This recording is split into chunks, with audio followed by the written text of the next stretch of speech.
Tayo po'y sama-samang manalangin sa Diyos, mga kapatid. Ama naming makapangyarihan sa lahat, sa pangalan po ng aming Panginoong Hesukristo, Ama, nagpapasalamat po kami sa iyo mula sa ubod ng aming mga puso. Kinikilala po namin ang lahat ng kabutihan mo sa aming mga magkakapatid. Salamat po sa iyo. Pinisan mo kami sa iyong bayan. Nakasumpong kami ng isang napakabuting kapalaran na wala po kaming anumang maitutumbas. Kinikilala naming walang hanggang utang na loob sa iyo. Ang iyo pong kagandahang loob sa amin. Huwag mo sana kaming pagsasawaan, Ama. Hindi ka nagkulang kailanman sa amin. Sa kabila po ng aming mga pagkukulang sa iyo. Patawarin mo sana kami sa aming nagagawang pagkakasala. Maawa ka po sa aming mga magkakapatid. Lagi mo po kaming pagtiisan, Ama. May pagpatuloy sana namin hanggang sa aming matagpos ang takbuhing inilagay mo po sa aming unahan. Alalahanin mo ang mga kapatid namin na nagdaralita, ang mga may mabibigat na mga suliranin. Sana po sumagip ka, Ama, sa mga nahihirapan. Tulungan mo ang mga may karamdaman. Humaplos ka ng aming mga lupang katawan. Makapagpatuloy kaming may lakas at sigla upang magawa namin ang aming mga tungkulin. Maawa ka po, Panginoon. Kung maaari sana'y magpagaling ka ng mga karamdaman ng iyong mga anak. Alalahanin mo po ang aming mga panauhin. Sana po ay mga tawag sila upang magkasama-sama kami sa paglilingkod sa iyo. Tulungan mo kami sa kabuuan ng pagkakatipong ito, Ama. Buksan mo po ang pintuan ng iyong salita. Ligaya ng aming mga pusong maunawaan ang iyong mga katwiran. Sana po, huwag mo kaming iiwan. Sa'yo namin inihahabilin ang lahat sa amin. Marami pong salamat sa lagi mong pakikinig sa aming mga pagdaing sa pangalan ng aming tagapagligtas na si Kristo Jesus. Amen. Pagbati po ng pag-ibig at kapayapaan sa inyong lahat mga kapatid at magandang araw po sa ating mga panauhin. Salamat po sa inyong pagpapaunlak sa amin pong mga paanyaya, makasama namin dito po sa ating ginagawang pagkakatipon sa oras na ito. At salamat sa Diyos sa isa pang mabuting pagkakataon na pinagkaloob sa atin. Nakita natin ang isang panibagong araw upang tayo po ay makapagkatipon na sama-sama at makapagpatuloy sa paglilingkuran ng mga magkakapatid. At tuloy na tayo agad, Brad Rodel, Brad Josel, dito sa ating pinag-aaralan. At bago kita tanungin, kapatid na Rodel, gusto ko lamang na mapansin natin yung kagaya ng sabi kasi ni kapatid na Josel sa review kanina, sabi mo doon sa 13:3 ng Roma na pinag-aralan natin, kapatid na Josel, gawin mo ang mabuti at magkakamit ka ng ano yon, kapatid na Josel? Ng kapurihan po, Kuya, sa Kanya. Kanino ka magkakamit ng kapurihan? Ang pick-up ko po dyan, doon po sa pinuno na pinagkalooban po noong kapangyarihan, Kuya, na yun po ay kilabot, hindi po doon sa gawang mabuti, kundi sa masama. Ikaw, Brother Rodel, ano ang pick-up mo? Pareho po kami, kuya. Yun din po. Hindi naman yun mali, ano. Pero ang dapat nating mapansin, eto, no, kapatid na Rodel, kapatid na Josel, dun sa dos, ang sabi dun, kaya nga't, ang sumasalangsang sa kapangyarihan, ano kapatid na Rodel? Ay sa utos ng Diyos sumasalangsang. Oh, yun pala naman eh.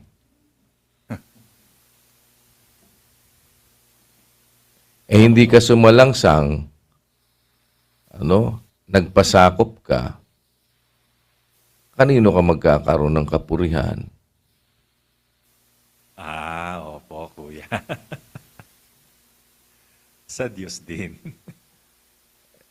Brad Josel, ang sumasalangsang sa kapangyarihan, sa utos ng Diyos sumasalangsang.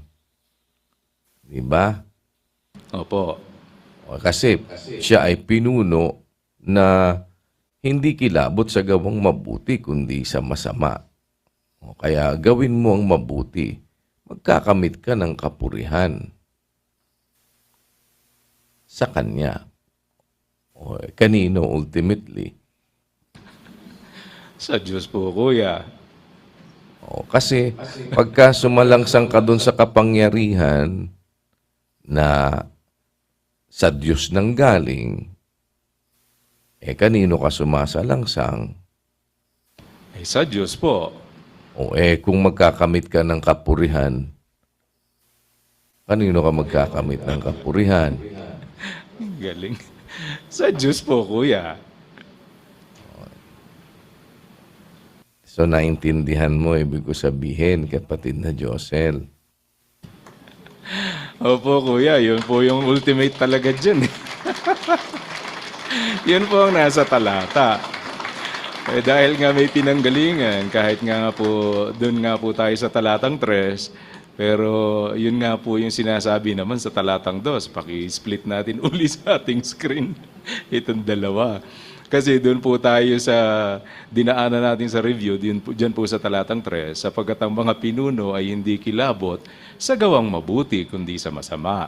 At ibig mo bagang mawalan ng takot sa may kapangyarihan? Gawin mo ang mabuti at magkakamit ka ng kapurihan sa Kanya. Dyan po naman sa 2 na pinanggalingan nitong 3. Kaya nga't ang sumasalangsang sa kapangyarihan ay sa utos ng Diyos sumasalangsang. At ang mga nagsisisalangsang ay magsisitanggap ng kahatulan sa kanilang sarili.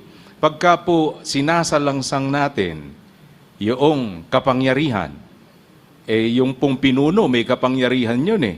Kanino galing yun? Napag-aralan na natin yan, galing po sa Diyos. Hinirang ng Diyos yung kapangyarihan na yun, nabigay po doon sa pinuno. Pag sinasalangsang mo yun, ang lundo nun, sa utos ng Diyos ka sumasalangsang. Sa Diyos ka sumasalangsang. Kaya, kung magkakamit ka naman ng kapurihan pagdating sa talatang 3, kung ikaw naman mabuti ginagawa mo, hindi pagsalangsang, magkakamit ka ng kapurihan sa Diyos, ultimately talaga sa Kanya. Kasi hindi naman po doon lang sa pinuno Yung kapangyarihan galing sa pinuno, nasa pinuno, ay galing po sa Diyos yun at hinirang ng Diyos yun. Kung papanong sa pagsalangsang, sa utos ng Diyos ka sumasalangsang, pagdating po sa kung mabuti naman ang ginagawa mo, kapurihan ang makakamit mo, sa Diyos mo rin makakamit po talaga yun, ultimate yun, kuya. Yun po yung aming na-pick up ngayon dito. Napakagandang punto po noon. Ayun. So, pareho na ba din kayo, Brad Rodel? Kasi kanina, nangopya ka eh. Opo, kuya. Kasi nung tinatanong niyo siya sa loob-loob ko, ano kaya isasagot Yun din po ang sagot ko Sabi ko, pareho kami. Pero ngayon, kuya, maliwanag po ito. Naiintindihan nating maliwanag. Dahil mula po doon sa 2, pagkasasalangsang ka sa kapangyarihan, sa nakikita, yung may kapangyarihan, yun yung sinasalangsang mo Pero ang talaga pong ultimate noon ay sa utos ka ng Diyos, sumasalangsang. Pag hindi ka naman sumasalangsang, kundi gumagawa ka naman ng mabuti, magkakaroon ka ng kapurihan sa Kanya. Ultimately, kanino ka magkakaroon ng kapurihan pagka hindi ka sumasalangsang? Pagka gumagawa ka ng mabuti. Kasi pagka sumasalangsang ka, sa utos ka ng Diyos sumasalangsang eh. Yung kasing utos ng Diyos, yun yung mabuti eh. Ginagawa mo yung mabuti. Kanino ka magkakaroon talaga ng ultimately ng kapurihan? Ang kapurihan mo po ay sa Diyos. Kasi nagpapasakop ka. Hindi ka sumasalangsang sa utos ng Diyos, kuya. Yun po. Okay. Kaya nga 'di ba yung pinanggalingan ng pinag-aaralan natin doon sa GIS ng Lucas at 16 na ang sabi, kapatid na Rodel? Opo. Ang nakikinig sa inyo ay sa akin nakikinig. At ang nagtatakwil sa inyo ay ako ang itinatakwil. At ang nagtatakwil sa akin ay itinatakwil ang sa akin nagsugo. O edi, alam mo na pag tinakwil mo si Kristo. Pagka Opo. tinakwil mo si Kristo, sino ang itinatakwil mo, kapatid na Rodel? Ang Diyos po na nagsugo kay Kristo. O di ang Diyos na nagsugo kay Kristo ang itinatakwil mo. Sinunod mo si Kristo, kapatid na Rodel. Sino sinusunod mo? Ang Diyos po na nagsugo kay Kristo. O di kung nagkaroon ka ng kapurihan kay Kristo, kapatid na Rodel, kanino ka nagkaroon ng kapurihan? Sa Diyos po, kuya. O, di ba, no? At Opo. isang bagay, wag nating kalilimutan, kapatid na Rodel, hindi walang kabuluhan ang pagdadala niya ng tabak. Sapagkat siya'y ministro ng Diyos. So yung ministro ng Diyos na may dala-dala ng tabak, huwag mong kalilimutan, ang ating Panginoong Hesukristo, kapatid na Rodel, isang bagay ang nakapaloob, sabi niya doon sa sinasabi sa 12:49 ng Juan, kapatid na Rodel. Opo. Sapagkat ako'y hindi nagsasalita na mula sa aking sarili, kundi ang Ama na sa akin ay nagsugo, ay siyang nagbigay sa akin ng utos kung ano ang dapat kong sabihin at kung ano ang dapat kong salitain. Yan. O edi, hindi siya nagsasalita mula sa kanyang sarili, kundi ang Ama na sa akin ang wika ay nagsugo, siyang nagbigay sa akin ng utos kung ano ang dapat kong sabihin at kung ano ang dapat kong salitain. At nalalaman ko na ang kanyang utos ay buhay na walang hanggan. Ang mga bagay nga na sinasalita ko ay ayon sa sinabi sa akin ng Ama. Gayon ko sinasalita. Kaya mahalaga yun, kapatid na Rodel, dahil doon sa 44, kung aangat tayo dito sa sulat na ito, ang sabi, sumigaw si Jesus at nagsabi, ang sumasampalataya sa akin ay hindi sa akin sumasampalataya, kundi doon sa nagsugo sa akin. At ang nakakita sa akin ay nakakita doon sa nagsugo sa akin. Ako'y naparito, ang wika, na isang ilaw sa sanglibutan, upang ang sino mang sumampalataya sa akin ay huwag manatili sa kadiliman. At kung ang sino mang tao'y nakikinig sa aking mga pananalita at hindi ingatan, ay hindi ko siya hinatulan sapagkat hindi ako naparito upang humatol sa sanglibutan, kundi upang iligtas ang sanglibutan. Hindi nga ba mahahatulan? Ang kasunod, ang nagtatakwil sa akin at hindi tumatanggap sa aking mga pananalita, mayroong isang hahatol sa kanya ang salitang aking sinalita ay siyang sa kanya'y hahatol sa huling araw. Ano yung salitang sinalita niya? Hindi naman ako nagsasalita mula sa aking sarili. Kundi ang Ama na sa akin ay nagsugo, siyang nagbigay sa akin ng utos kung ano ang dapat kong sabihin at kung ano ang dapat kong salitain. At yung sinalita ko, hindi mo tinanggap, hindi ako hahatol sa kanya.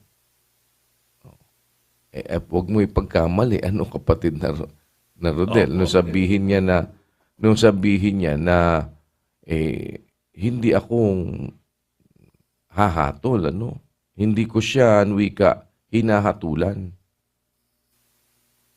Di ba sabi doon sa 47? Kung ang sino mang tao nakikinig sa aking mga pananalita at hindi ingatan, hindi ko siya hinahatulan. Baka makamali ka, kapatid na Rodel. Opo, kuya. Para lang yan yung kaninong kapurihan. Opo. Kanino ka magkakaroon ng kapurihan. Opo. Di ba, no? Biruin mo, kuya. hindi nakikinig pero hindi iniingatan, rather, sabi niya, Hindi niya iniingatan yung napapakinggan niya. Tapos, kapatid na Rodel, hindi hinahatulan. Opo. Naintindihan mo ba kung ano nakapaloob doon? Opo, kuya. Pag hindi mo naintindihan yan, parang akala mo aabsuelto ka eh. Pero pag naintindihan mo, may nakapaloob pong napakagandang katwiran. Kaya niya sinasabing, kung ang sino mang tao'y nakikinig sa aking mga pananalita at hindi ingatan, hindi ko siya hinahatulan. Sabi ni Kristo, ibig bang sabihin nun, pag nakinig ka kay Kristo sa kanyang mga salita at di mo iningatan, talagang wala nang hatol sa'yo. Pagka tinuloy mo, makikita mo po kung ano ang ibig niyang sabihin. Hindi ko siya hinahatulan, sabi niya, sapagkat hindi ako naparito upang humatol sa sanglibutan, kundi upang iligtas ang sanglibutan. Yan, ang Tapos, marka mo dyan dapat, kapatid na Rodel, makita mo hindi yun ang intensyon ko Opo. Naparito ako para iligtas ang sanlibutan. Di ba? Kaya lang, ang problema mo, pumarito siya para iligtas ang sanlibutan. Paano niya ililigtas ang sanlibutan? Kanyang ang binigay nga siya ng ama bilang bugtong na anak, para ang sumampalataya sa kanya, huwag mapahamak. Huwag mamatay. Magkaroon ng buhay na walang hanggan. Kaya para iligtas ang sanlibutan. Yun ang layo ng kanyang pagparito. Ngayon, kung ang sino man nakikinig sa pananalita ko pero hindi iniingatan, hindi ko siya hinahatulan. Kasi ang layon ko dito para iligtas ang sanlibutan. Kaya lang hindi mo iniingatan, hindi kita hahatulan. Dahil hindi naman ako hahatol sa iyo. Yung salitang aking sinilata na galing sa Ama, yun ang hahatol sa iyo. Di ba? Ako kasi para iligtas, nagsabi ako, yung sinasabi ko, galing sa Ama na nagsugo sa akin. Hindi mo iningatan. Hindi kita hinahatulan kasi hindi yun ang intensyon ko. Ang intensyon ko talaga para iligtas ka, di mo ko pinakinggan. Yung salitang sinalita ko, yun ang hahatol sa'yo. Di ba? Siyang sa kanya'y hahatol sa huling araw. Bakit?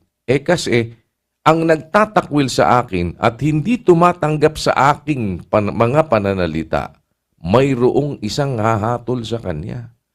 Yung salitang aking sinalita, siyang hahatol sa kanya sa huling araw. Alin yung salita na yun? Yung salita na galing sa Ama, hindi galing sa kanya. Hindi sa sarili niya, kapatid na Rodel. Dahil siya sa sarili niya, inialay nga niya yung kanyang buhay para iligtas nga ang mga tao eh. Di ba? Naintindihan mo ba yung punto na sinasabi ko, kapatid na Rodel? Awa po ng Panginoon, Kuya, opo, na may napakagandang karunungan pong nakapaloob dito sa sinasabi ng Panginoong Heso Kristo. Dahil dun sa binasa natin sa 12:47, sabi niya, yung nakikinig sa kanyang pananalita, hindi ingatan. Hindi ko siya inahatulan, sabi ni Kristo. Bakit? Sapagkat hindi ako naparito upang humatol sa sanglibutan, kundi upang iligtas ang sanglibutan.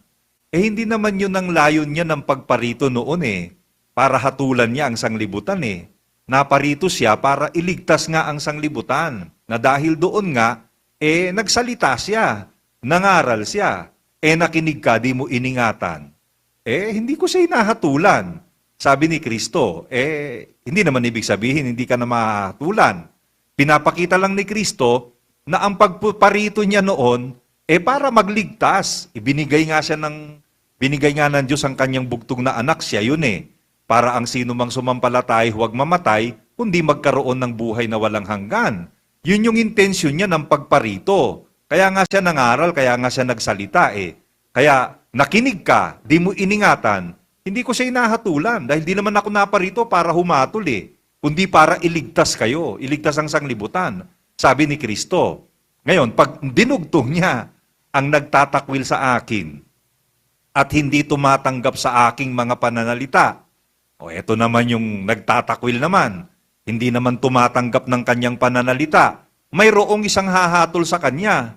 Ganon din naman yung nakinig, hindi naman iningatan, may hahatol din. Alin ang hahatol? Ang salitang aking sinalita. Siyang sa kanya'y hahatol sa huling araw. Yung salitang sinalita ko, pinakinggan mo, di mo iningatan. Yung salitang sinalita ko, itinakwil mo, hindi mo tinanggap. Yun yung hahatol sa'yo. Pagdating ng huling araw, sabi ni Kristo. Bakit? Kasi po, yung salitang sinalita ni Kristo, hindi niya po sariling salita. Salita po ng Diyos yung sinasalita ni Kristo.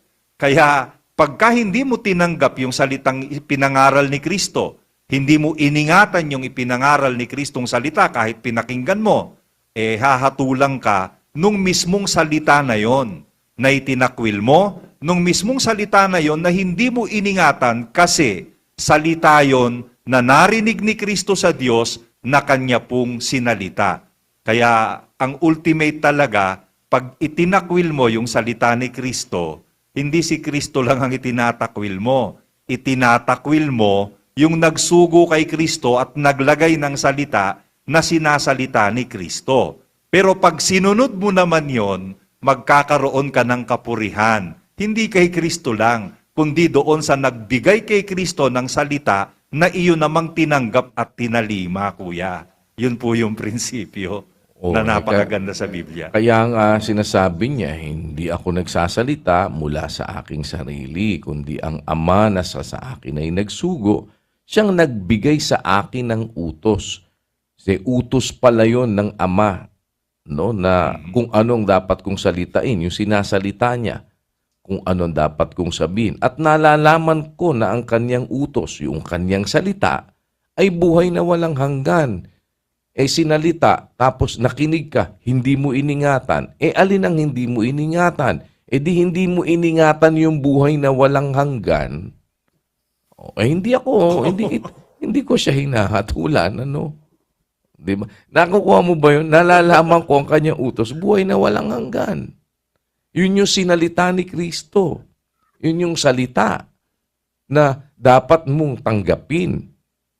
Nakinig ka, hindi mo iningatan. Hindi mo iningatan yung buhay na walang hanggan. Opo, Kuya, napakaganda niya. Ano i-expect mo, kapatid na Rodel? Opo, Kuya, ang ganda-ganda niya.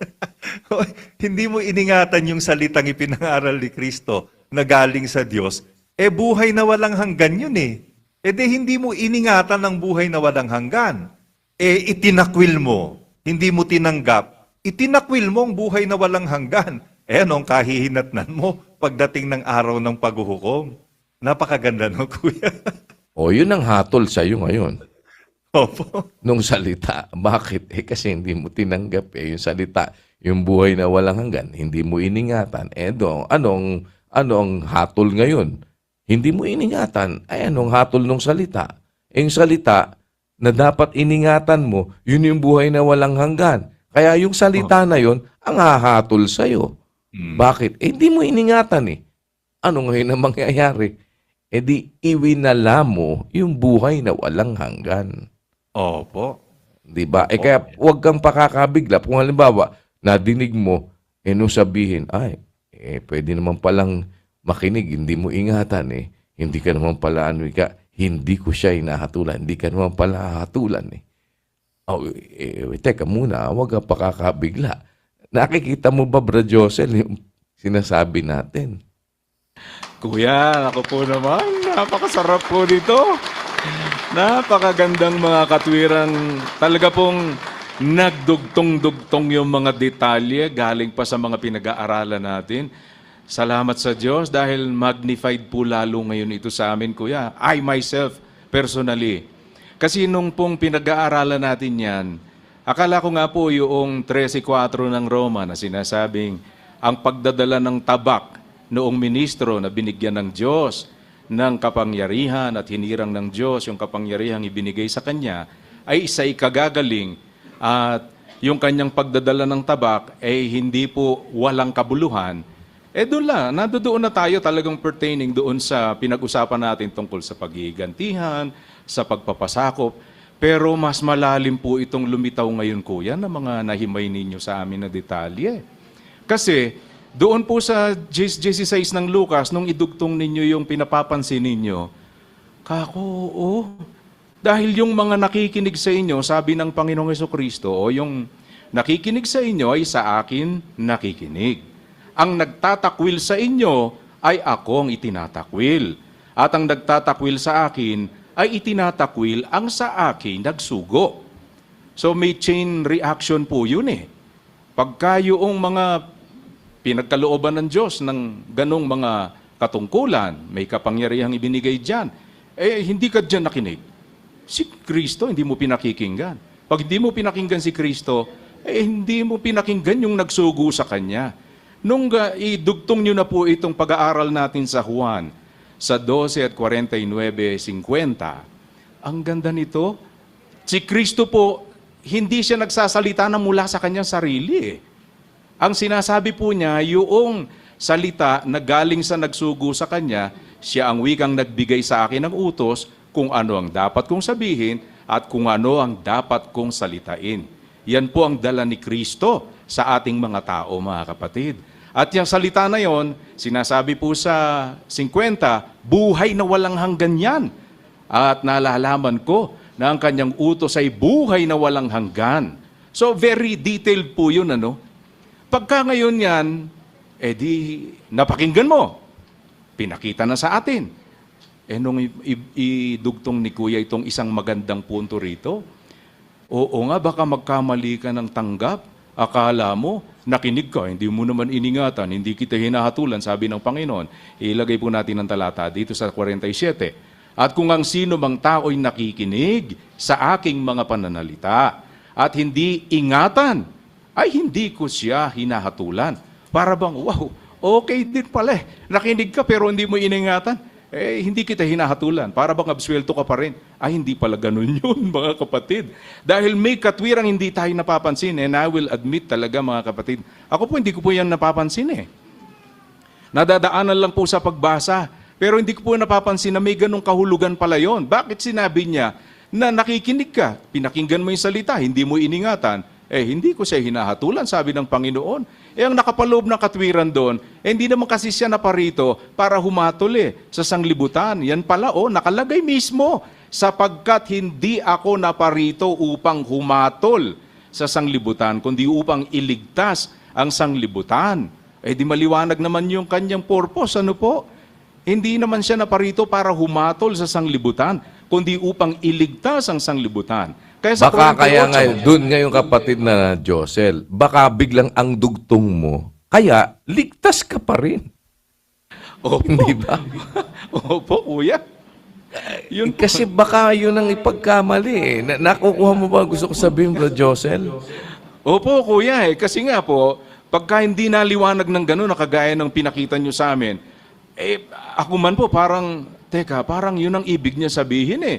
Idudugtong mo ngayon, kaya kahit na hindi ka, hindi mo ingatan yung salita. Napag-aralan na natin yung kahulugang pag-iingat sa salita, mga kapatid. Alam natin yun, pagsunod po pagtupad sa utos, yun yung pag-iingat doon sa salita o sa utos.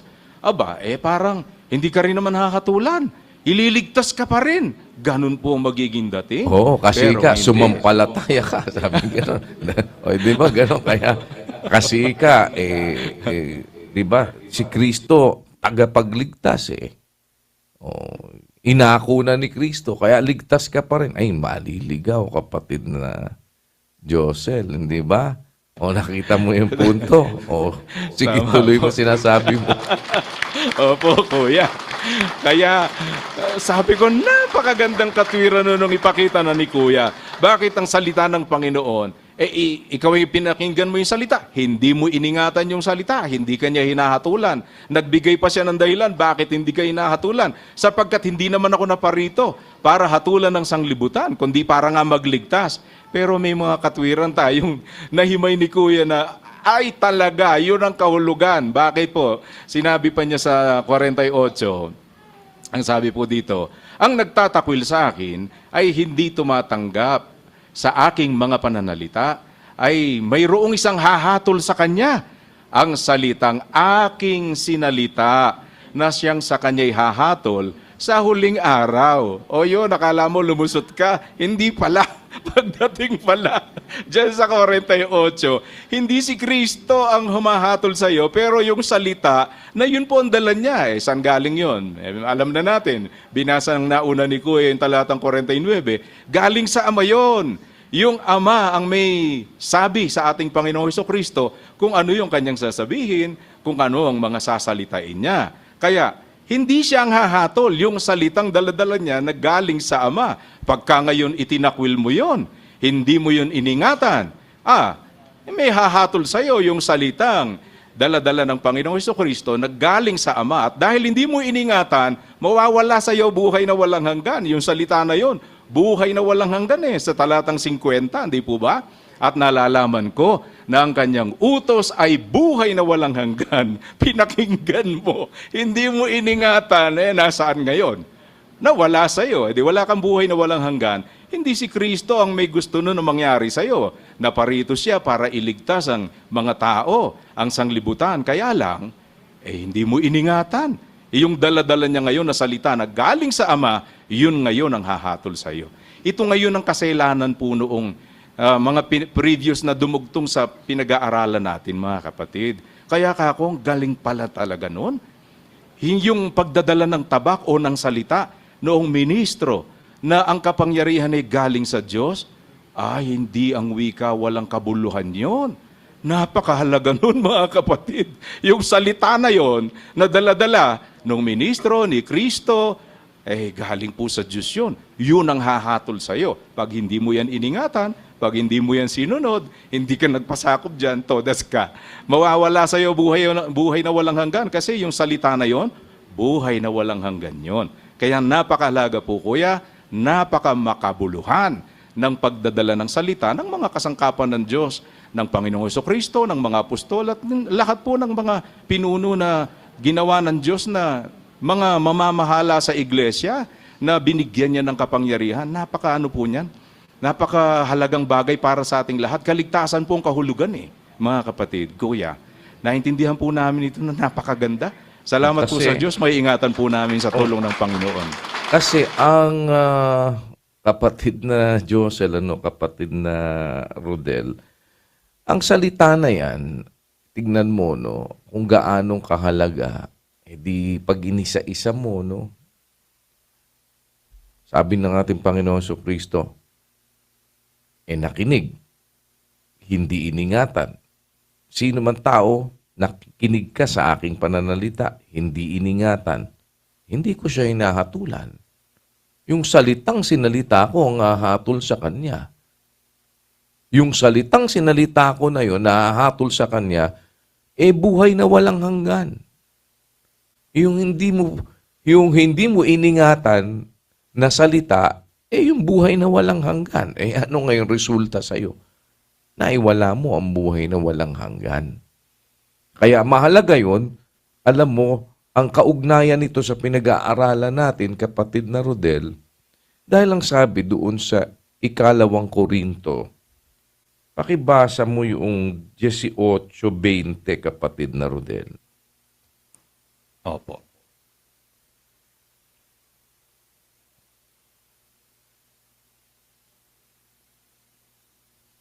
Anong talata po? 5, kapatid na Rodel. 5 ng Sing- 2 Korinto. 5:20. 5:18 muna, kapatid na Rodel. Opo.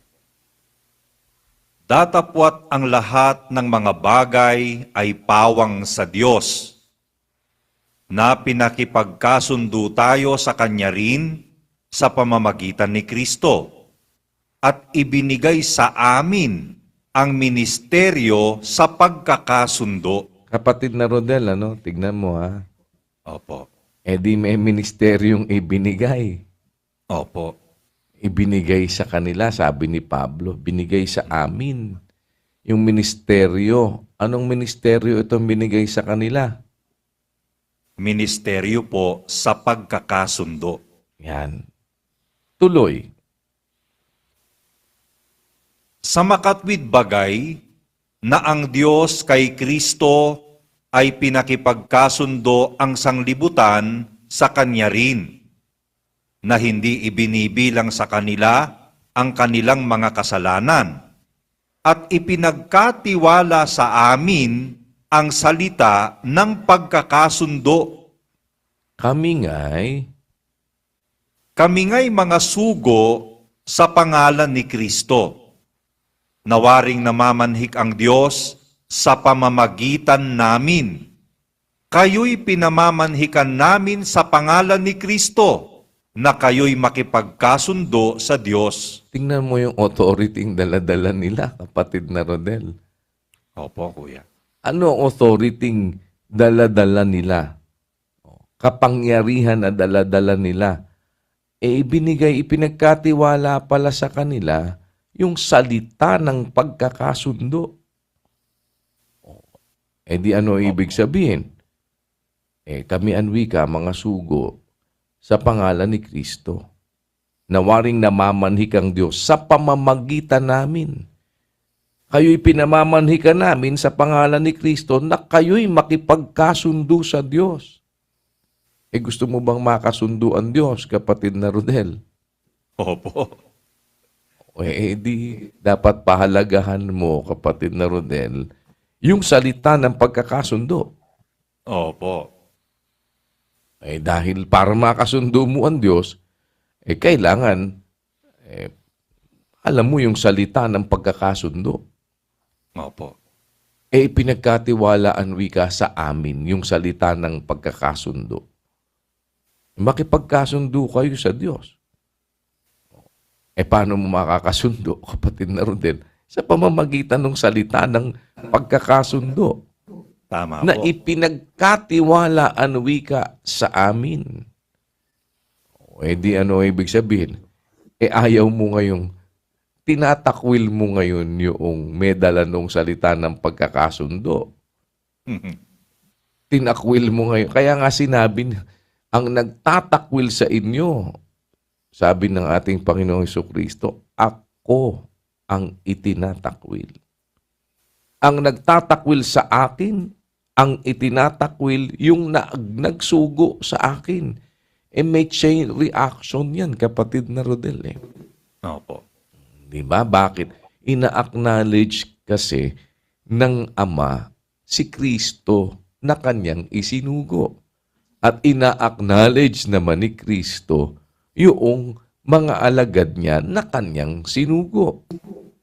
Para ka ngayon makapakipagkasundo sa Diyos, ang may dala-dala, pinakipagkasunduan wika tayo sa Kanya rin sa pamamagitan ni Kristo. Ang may dala-dala, yung mga isinugo ng ating Panginoong Hesukristo na merong salita ng pagkakasundo. Pinakipagkasundo tayo sa Kanya rin sa pamamagitan ni Kristo. Binigay sa amin ang ministeryo ng pagkakasundo. O, di para makasundo mo ang Diyos, kapatid na Rodel, kailangan mo yon. Opo. Kaya ang ating Panginoong Hesukristo, siya, hindi naman para siyang humatol.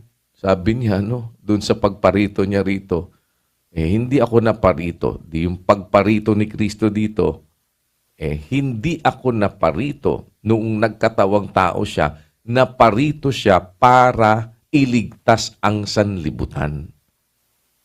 Kaya, ang sino mang tao, kung nakikinig sa aking pananalita at hindi iniingatan na yung salita niya ay buhay na walang hanggan, dahil yun ang utos ng Ama na salitang sinabi sa kanyang dapat niyang sabihin, buhay na walang hanggan yun.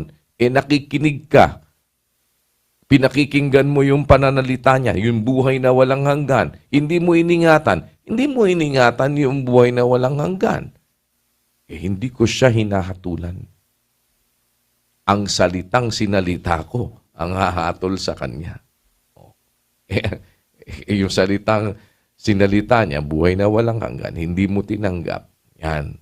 Ngayon, kapatid na Rodel, ang kaugnayan nito sa pinag-aaralan natin, di ito pala, binigay pala ang salita ng pagkakasundo doon sa mga isinugo ng ating Panginoong Jesucristo, kapatid na Rodel, na pag hindi mo tinanggap yon, ganyan din, tantamount na hindi ka tumanggap ng salita ng pagkakasundo.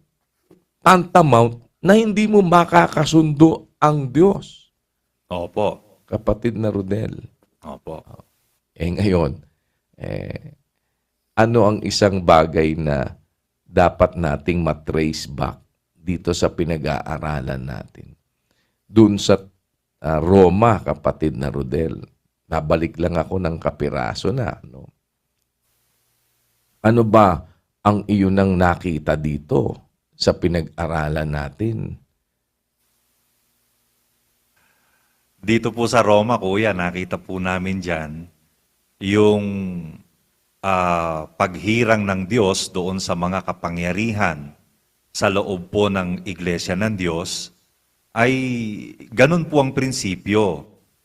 Hinirang ng Diyos yan, inilagay po ng Diyos yan, kasangkapan ng Diyos yan. Pagka yan ay sinasalangsang mo, sa utos ka ng Diyos sumasalangsang. At yung utos ng Diyos na ipinapatupad sa loob ng iglesia, yung aral ng Diyos, yung salita ng Diyos, dala-dala po niyang ministro kuya na binigyan ng Diyos ng kapangyarihan Siya po yung may hawak ng tabak o may hawak ng salita ng Diyos na isinisимboliko rin ng apoy at isinisимboliko rin naman ng tabak. Dala po niya yan. Ibig sabihin, kaya ka dapat magpasakop. Opo. Diba? Kasi sinasabi dyan, ang inire-reiterate dyan, pasakop kayo. Opo. Pag hindi ka nagpasakop, kanino ka hindi nagpapasakop, kapatid na Rodel? Sa Diyos ka rin po hindi nagpapasakop nun. Kaya Ganun nga po sinabi, di ba? Kaya nga sinabi na ang sumasalangsang, di ba? Sa kapangyarihan, yung hindi nagpapasakop. Opo. Sa utos ng Diyos, sumasalangsang. Kanino hindi nagpapasakop? Sa Diyos po. Di ang ibig sabihin lang, ang hindi nagpapasakop sa kapangyarihan ay sa Diyos hindi nagpapasakop. Opo. Dahil ganun din naman, yung ang nagtatakwil sa inyo, ako ang itinatakwil. Diba kapatid na Rodel, Opo. Ngayon, ang sabi papasakop doon sa mga kapangyarihan na ito, kapatid na Rodel. Dahil pag hindi, sa utos ng Diyos ka sumasalangsang. Anong mahalagang nakapaloob ngayon dito sa pagpapasakop na ito, kapatid na Rodel? huwag mong kalilimutan, yung salita ng pagkakasundo, Mm. dala-dala noong mga ministro. Di ba? Pinagkatiwala sa kanila ng mga ministro na pinagkatiwalaan ng ating Panginoong Jesucristo yung salita ng pagkakasundo. O di para makasundo mo ang Diyos, kailangan, kapatid na Rodel, sumunod ka, magpasakop ka doon sa kapangyarihang inilagay. Doon sa may daladala nung salita ng pagkakasundo. O hindi ka ngayon nagpapasakop. Kapatid na Rodel, sa Diyos ka hindi nagpapasakop dahil ang sumasalangsang sa kapangyarihan, sa utos ng Diyos sumasalangsang. Ano bang mahalagang nakapaloob dun sa pagpapasakop na yan? Pag nagpapasakop, huwag mong kalilimutan, Brad Rodel, pag pinapagpasakupan mo, sinusunod mo. Opo, kuya. Diba? Kaya nga, yung mga inilagay na mamumuno, kapatid na Rodel, meron yung dapat na maipatupad. Diba? Kaya nga, Opo. sinabi, binilinan ng ating Panginoong Hesukristo yung kanyang mga lagad na ituro nyo ang wika sa kanilang ganapin ang lahat ng mga bagay na iniutos ko sa inyo. O edi may ipapaganap, kapatid na Rodel. Opo. Kung may ipapaganap ngayon, ano dapat mong gawin? Di ba ang sabi dun sa pinag-aralan natin, dun sa 13 at 17, kapatid na Rodel, pakibasa mo ulit ng Ebreo. Opo. Magsitalima kayo sa namiminuno sa inyo at kayo'y pasakop sa kanila. Paano mo sasabihin ngayon, Brother Rodel, na nagpapasakop ka kung hindi ka tumatalima? Hindi po pwede yun, kuya. Di ano ibig sabihin? Para masabi mo na nagpapasakop ka dun sa namiminuno sa'yo, ano ang gagawin mo? Dapat po, tumatalima ka doon sa namiminuno, kuya. Yan, kapatid na Rodel. Opo. Dapat tumatalima ka. Anong essence ngayon yan sa sinasabi ni Pablo? Napasakop kayo sa mga matataas na kapangyarihan. Dahil hindi naman walang kabuluhan ng pagdadala nila ng tabak. Pagka hindi kayo nagpasakop, sa Diyos kayo hindi nagpapasakop sapagkat yung sumasalangsang anwika sa kapangyarihan, sa utos ng Diyos sumasalangsang.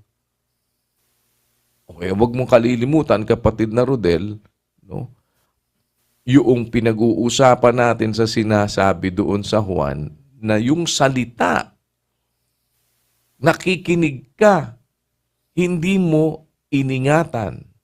Yung salita, hahatol sa'yo. Mawawala ka ng buhay na walang hanggan.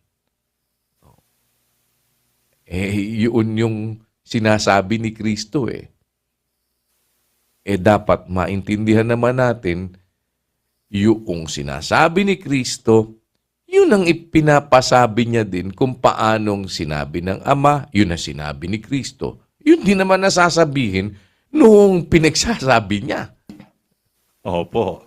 Di ba, kapatid na Rodel? Yun din ang pag hindi mo tinanggap, ganun din yun. Yun ang hahatol sa'yo. Kaya hindi walang kabuluhan ang pagdadala niya ng tabak. Mararamdaman mo ngayon yung baga ng apoy. Bakit? Kasi kapatid na Rodel, yung salita, yun ang hahatol sa'yo Opo. hindi mo tinanggap. Ano ngayon ang ibig sabihin? Kung nagpapasakop ka, tatanggapin mo. Opo. Tatalimahin mo, kapatid na Opo. Rodel. Anong sentido? Ano ba ang magiging kaugnayan yan? Bakit hahantong ka, kapatid na Rodel, sa mawawalan ka ng buhay na walang hanggan kapag hindi ka nagpasakop dun sa mga kapangyarihan? Bakit, kapatid na Rodel? Ano ba ang sintido niyan? Magpapasakop ka eh. Diyan, ano ba yung mahalagang punto noong pagpapasakop diyan? Ba't sinasabi ni Pablo, magpasakop kayo? Eh ano bang unang pinanggalingan niya, kapatid na Rodel? Eh di ba pinag-uusapan natin doon sa 12? Huwag kayong magigantihan. Opo. Tama. Tama po. Nagpapasakop ka ba, Brad Rodel? Opo. O, Brad Josel, nagpapasakop ba kayo? Sa tulong po ng Diyos, Kuya. Opo. O di wag kayong maghigantihan kung nagpapasakop kayo. Opo. Opo. Kung nagpapasakop kayo, huwag kayong maghigantihan. Yun ang sinabi. Ano ang dapat na gawin kung nagpapasakop kayo? Magkaroon kayo ng kapayapaan sa lahat ng mga tao.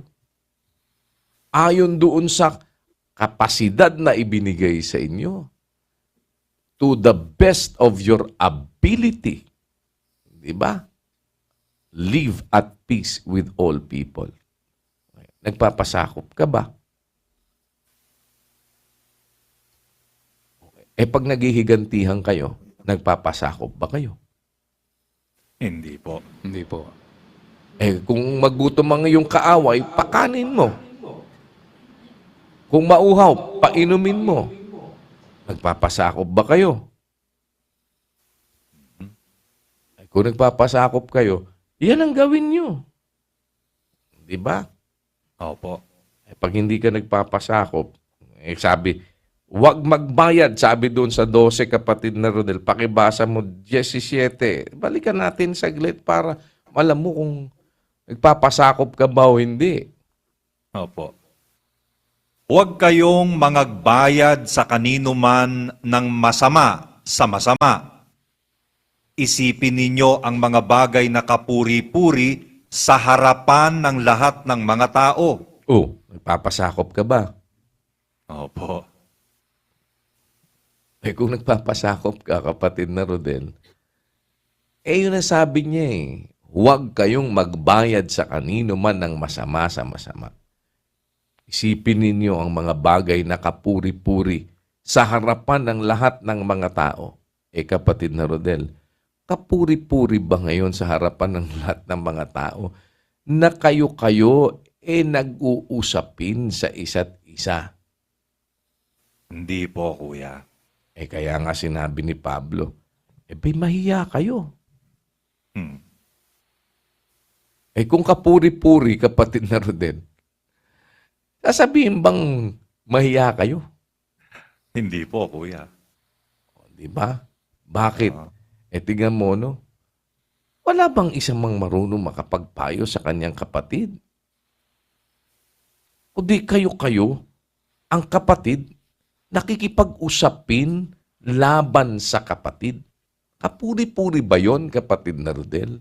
Hindi po. Ano sabi ni Pablo? Ano sabi niya doon sa Roma na binasa natin? Isipin ninyo ang mga bagay na kapuri-puri. Eh kung kayo-kayo nag-uusapin, ang kapatid nag-uusapin sa isa't isa, iniisip mo ba ngayon yung kapuri-puri? Hindi po, Kuya. Nakikipag-usapin ka laban sa kapatid sa harapan pa ng hindi sumasampalataya. Kapuri-puri ba yun?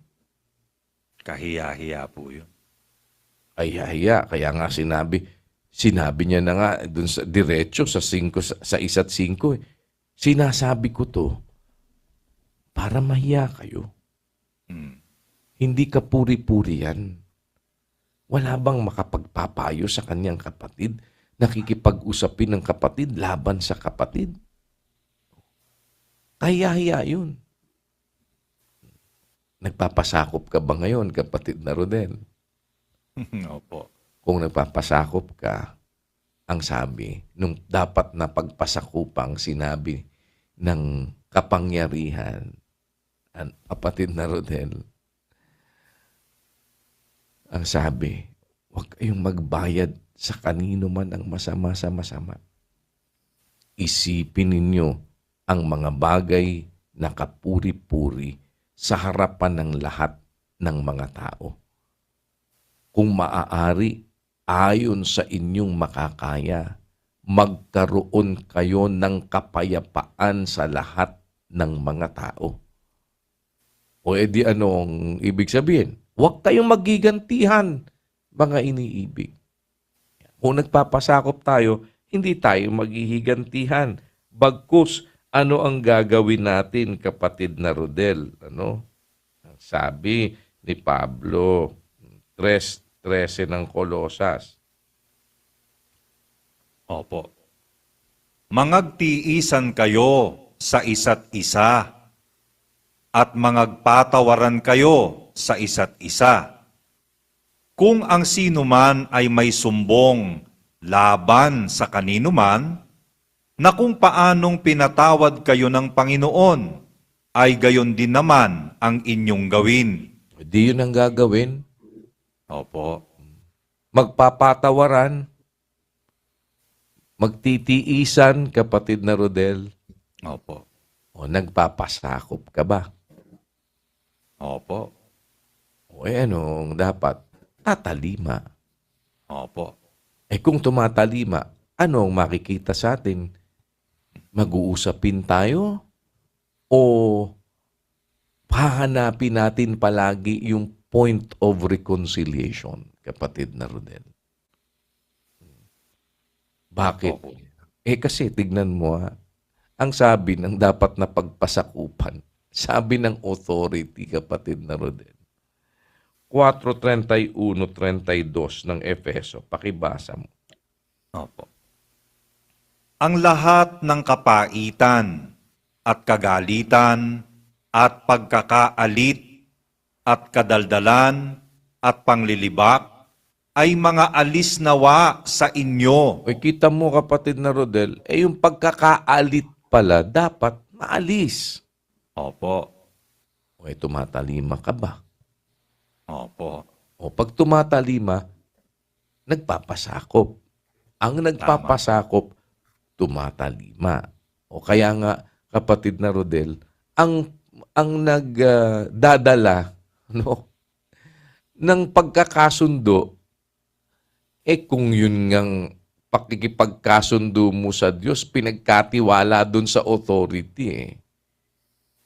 Ano ibig sabihin? Paano namang mangyayari? Ipakikipagkasundo tayo ng authority sa Diyos, tapos hindi tayo mapagkasundo-sundo. Tayo-tayo pa lang. Paano pa tayo maipagkakasundo sa Diyos kung tayo pa lang hindi mapagkasundo? Tama po, kuya. Naintindihan mo, kapatid na Rodel? Opo. Tama po yun. Nakukuha mo ba yung punto? Awa po ng Diyos, kuya. Opo. Yan pala ang point ng pagpapasakop mga kapatid. Kung nagpapasakop ka, ito yung sinasabi ng pagpapasakupan mo. Na yung pagpapasakupan natin, mga kapangyarihan yon na hinirang ng Diyos at pinagkatiwalaan niya. Gaya ng binasa natin sa Korinto, pinagkatiwalaan niya ng salita ng pakikipagkasundo sa Diyos. Nasa kanila yung salita ng pakikipagkasundo ibinigay sa kanila ang ministeryo sa pakikipagkasundo. Pakikipagkasundo sa Diyos, mga kapatid, ano po? Kaya pagka tinatakwil mo yon, nasa kanya yung salita ng pakikipagkasundo sa Diyos, pinagkatiwala doon ayaw mong tanggapin yon, paano mong makakasundo ang Diyos? Tinanggap mo na halimbawa yon, eto na tayo, nandito na tayo sa loob ng iglesia. Gusto natin kasing makasundo ang Diyos meron palang pinagkatiwalaan ng salita ng pagkakasundo. Kung papaanong si Kristo, binigyan ng Diyos ng salita na sasalitain, pag hindi mo tinanggap yon, ang tinatakwil mo ang Diyos na nagsugo kay Kristo. Nire-recognize kasi ng Diyos si Kristo na isinugo niya mga kapatid. Si Kristo naman, nire-recognize naman niya yung sinugo niya, na binigyan niya ng ministeryo ng pakikipagkasundo. Tinanggap mo naman. Eto ngayon, alam mo, kasundo mo na ang Diyos. Ngayon, dapat kang magpasakop doon sa kapangyarihan na iyon, mga kapatid. Ang sinasabi ng kapangyarihan, komo siya, nasa kanyang ministeryo ng pakikipagkasundo sa Diyos. Mga kapatid, makakapakipagkasundo ka ba sa Diyos kung tayo-tayo mismo dito? Hindi tayo magkakasundo. Mga kapatid, paano niya tayong ipakikipagkasundo sa Diyos kung tayo-tayo dito, hindi niya mapagkasundo? At ayaw nating magkasundo. Kaya bilang katiwala ng salita ng pagkakasundo, pakikipagkasundo sa Diyos, tumatagos yun sa dapat tayo-tayo po mismo, mga kapatid, nagkakasundo-sundo. Paano naman nating makakasundo ang Diyos kapatid, di mo makasundo? Magkakapatid, hindi magkakasundo, tapos kasundo natin ng Diyos. Hindi pwede po yun, mga kapatid. Kaya dapat, kung tayo nagpapasakop tayo sa mga ngaral, sa kapangyarihan na lagay ng Diyos, dun sa ministrong may daladala ng salita, ng pagkakasundo, tumalima tayo. Kasi ang tanong kanina ni Kuya, nagpapasakop ka ba? Opo. Kung nagpapasakop ka, ano ang kasunod ng pagpapasakop? Pagtalima, pagsunod. O yan, sinasabi ngayon nung pagpapasakupan mo na dapat mong talimahin. Huwag magbayad ng sino man ng masama sa masama. Sa kanino man, sabi ni Pablo. Huwag tayong magbabayad ng masama sa masama. Isipin ninyong mga bagay na kapuri-puri sa harapan ng lahat ng mga tao. Yan ang isipin mo. Bakit? Kapuri-puri ba yung tayo-tayo naggagantihan? Tayo-tayo po may usapin sa harapan pa ng mga tao, mga kapatid. Nakikita tayo, napapanood tayo, nababasa tayo kung minsan. Tayo-tayo nagkakaalit. Kapuri-puri ba yon? Kaya nga sabi nga ni Pablo, sinasabi ko ito upang mangahiya kayo. Bakit hindi kayo nahihiya? Dapat mahiya kayo sa ginagawa nyo. Hindi kapuri-puri yan. Mga kapatid, paano mong masasabing, mga tumanggap ng salita ng pagkakasundo, kasundo ng Diyos, tapos tayo-tayo hindi magkakasundo. Kaya eto ngayon ang sinasabi sa atin, kung nagpapasakop tayo, iisipin natin yung mga bagay na kapuri-puri sa lahat ng mga tao. Kaya ang dugtong niya doon sa 18, kung maaari, ayon sa inyong makakaya, to the best of your ability, if possible, magkaroon kayo ng kapayapaan sa lahat ng mga tao, sabi ni Pablo. Huwag kayong maghigantihan, mga iniibig. Bigyan nyo ng daan ng galit ng Diyos. Sapagkat sabi ng Panginoon, ako ang gaganti, akin ang paghihiganti. Kaya kung ang kaaway mo magutom, pakanin mo. Kung mauhaw, painumin mo. Kung nagpapasakop po tayo, mga kapatid, sa kapangyarihan, tandaan natin, pag sumasalangsang tayo sa kapangyarihan, sa utos ng Diyos tayo sumasalangsang. Sa Diyos ka sumasalangsang nun dahil yun yung pagkakadugtong-dugtong Ang nagtatakwil sa inyo, ako ang tinatakwil. Ang nagtatakwil sa akin, tinatakwil ang nagsugo sa akin. Kasi ang Diyos pinagkatiwala kay Kristo ang salita. Si Kristo naman may pinagkatiwalaan Mga kapatid, pag tinanggap mo naman yung pinagkatiwalaan niya, si Kristo naman ang tinatanggap mo. Pag tinakwil mo naman, si Kristo naman ang tinatakwil mo. Nagpapasakop tayo sa kapangyarihan. Susunod tayo sa utos ng Diyos ngayon, mga kapatid. Ang lulunduan pala nito, mga kapatid, kung nagpapasakop tayo, ang sinasabi ng sumasakop, huwag kayong magbayad ng masama sa kanino man. Magkaroon kayo ng kapayapaan sa lahat ng mga tao. Huwag kayong maghigantihan. Yang pait, yang pagkakaalit, mga alis yan sa inyo. Kung merong sumbong ang sino man, kung paano pinatawad kayo ng Panginoon, magpatawaran kayo, magtiisan kayo, sabi ni Pablo, magpatawaran kayo sa isa't isa. Yun ang sinasabi niya. Ibig sabihin, mga kapatid, magkasundo-sundo tayo na magkakapatid. Huwag tayong mag-away-away, huwag tayong magkaalit-alit, mga kapatid, sa loob ng iglesia. Magkaroon tayo ng kapayapaan sa harapan ng lahat ng mga tao. Yun ang sinasabi nung sumasakop. Kaya pala, ipinapakita yon, mga kapatid, yung bigat ng hindi pagpapasakop. Bakit? Kasi napakahalaga ng dapat mong maintindihan kung magpapasakop ka, eto dapat mong gawin. Kaya ma-establish muna na maintindihan mo, may dapat tayong pagpasakupan. Kailangan tayong magpasakop. Ngayon, tanggap mo na, dapat kang magpasakop. Ito'y sinasabi ng pagpapasakupan mo na ang lulunduan dapat mga iniibig, mag-ibigan tayo sa isa't isa. Huwag tayong maghigantihan, huwag tayong magkaalit-alit, maalis yang lahat ng bagay na yan. Kung nagpapasakop tayo, tatalimahin po natin yan, mga kapatid. Yun pala yung punto. Kaya kailangan maintindihan mo muna, may dapat kang pagpasakupan. Kasi pag kumikilala ka na, alam mo na, dapat talimahin mo. Na pag tinalima mo, yun, tumatalima ka sa utos ng Diyos. Mapapabuti po tayo. Para lang yung itinakwil mo yung salita ni Kristo, itinakwil mo ang buhay na walang hanggan.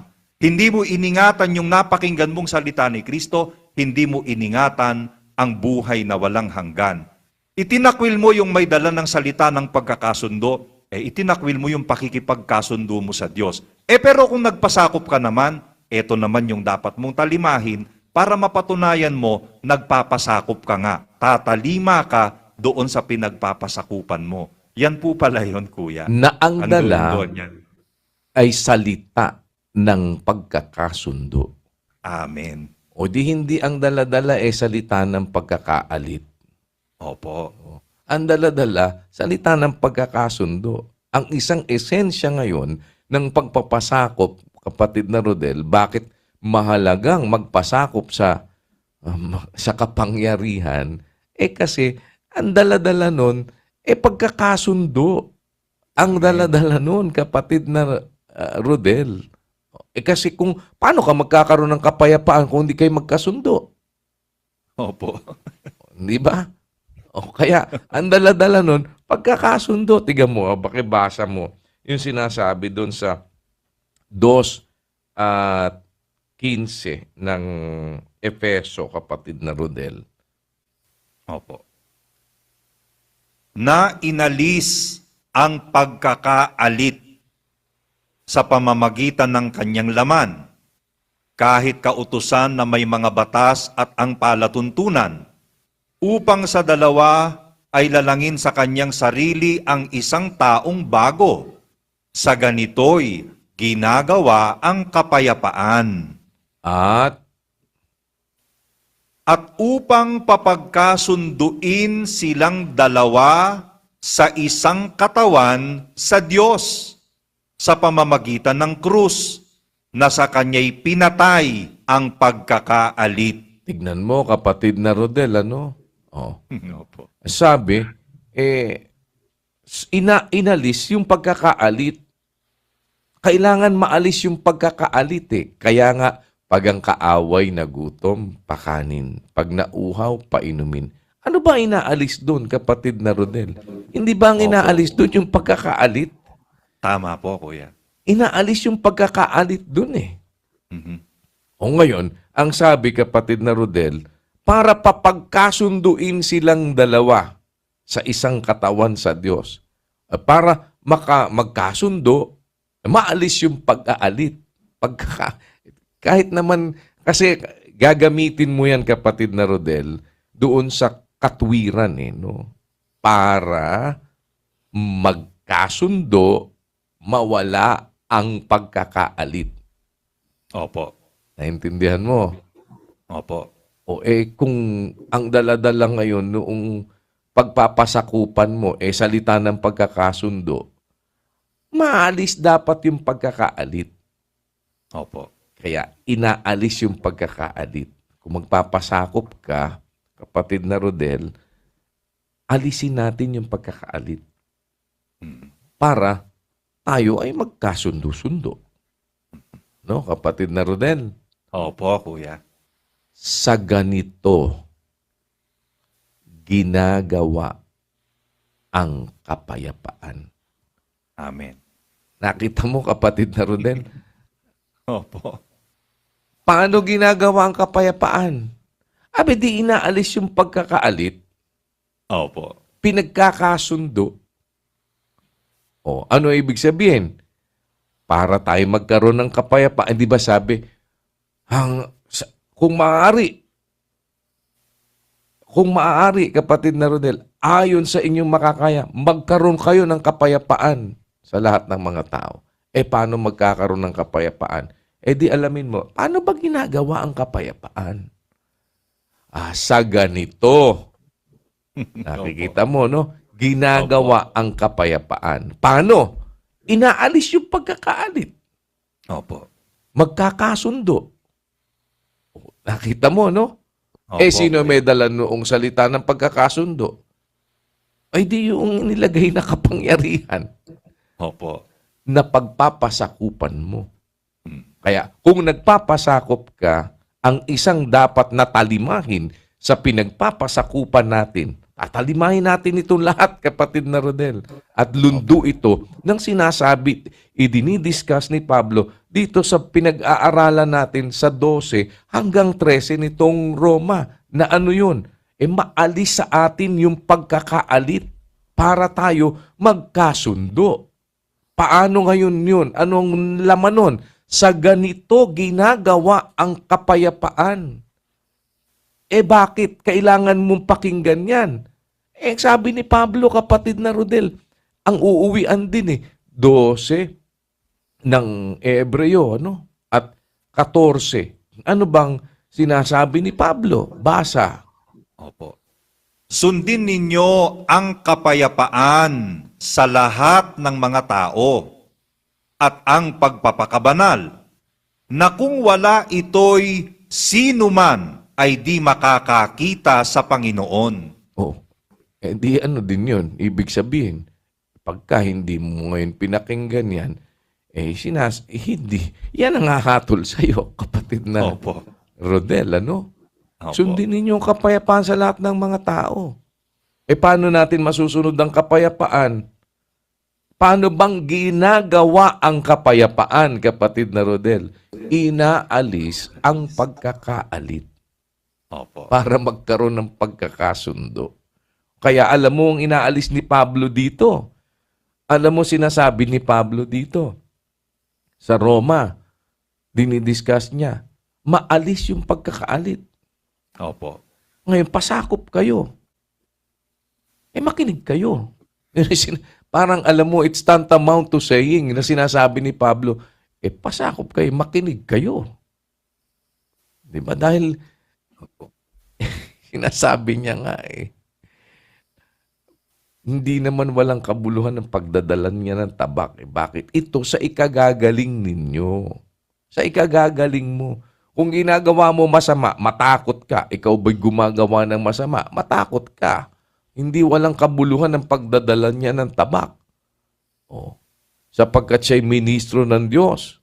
Tagapaghiganti sa ikagagalit sa gumagawa ng masama. Kaya pasakop kayo. Yun ang kasunod Kaya nga dapat na kayo'y pasakop. Pasakop kayo. Ano ibig sabihin? Huwag kayong gumanti. Huwag kayong maghigantihan. Huwag kayong alisin ninyo yung pagkakaalit. Bakit?